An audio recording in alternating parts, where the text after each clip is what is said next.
Hey guys, welcome to Digital Digest, and in this video I'm going to show you how to make videos in same length in CapCut. So to do that, first open the CapCut and select any project, and over here you have to cut your videos in same length. So I'm just going to crop my video to the same time interval.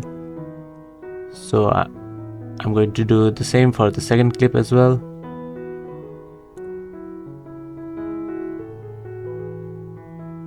So yeah, you just have to crop the videos in the same time frame, and that is how you will be able to make videos in the same length.